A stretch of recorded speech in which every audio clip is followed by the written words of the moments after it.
Well, Professor Mohammed Marandi from the University of Tehran joins us now. Thank you very much for being with us, Professor. I just wonder, first of all, what has Iran achieved by this attack on Israel? Very few of the missiles got through. It, in effect, failed. Many people are calling it a humiliation for Iran.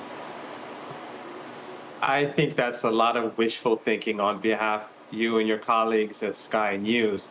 It was a massive blow to the Israeli regime. And the history of this conflict doesn't go back to last year.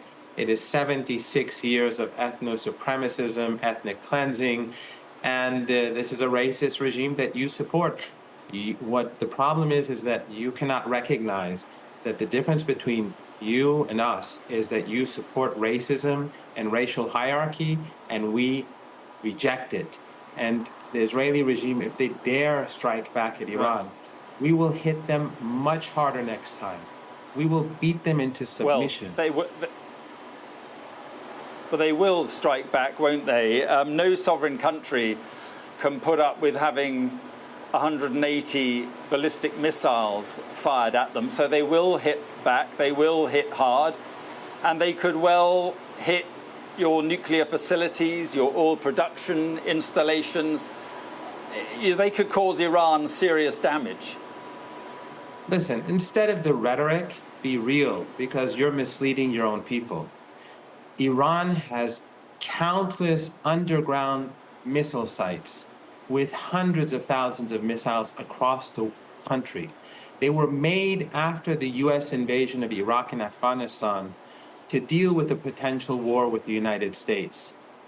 So this puny regime, it is not a state, it is a colony. It is a racist, ethno-supremacist colony which the people call themselves the chosen people.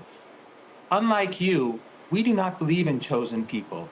And the Palestinian people on that land who've been displaced and pushed into Gaza and who've been slaughtered regularly over 76 years, we will not stand for that. All people in the whole of Palestine must be equal. The Israeli regime, if they strike Iran, we will hit them much harder next time. And they can pretend that they got away, but we hit them very hard last night. We hit their bases. And unlike the Israeli regime, which constantly carries out slaughter and genocide and is carrying out a Holocaust in Gaza, we struck their military targets because unlike you, we actually care about human rights, not you. Professor, let me just say that we're on the verge of an all-out war, or certainly a war between Israel and Iran. It could be a war that Iran loses. If Iran does lose that war, do you think that the current Iranian regime could survive a defeat? Because that is if what you say is right and Iran is going to hit back even harder, that could be where this all ends up. Iran will not hit back harder. Iran will hit back much harder. The head of the Iranian forces says Iran will target and destroy all of the Israeli regime's infrastructure. This was the tip of the iceberg. Iran will lose no war. The Israeli regime will. It is time for you and others to end your racism and to end your support for the superior race and to accept that all people in Palestine have equal rights and the Palestinian people have a right of return. Jews, Christians, and Muslims are equal. Unlike what you say, they are equal, and we will accept nothing less than that.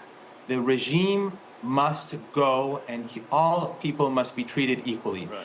And if the only thing, there's no doubt that Israel will lose, but the only variable here is the United States. If the United States gets involved, have no doubt, the U.S.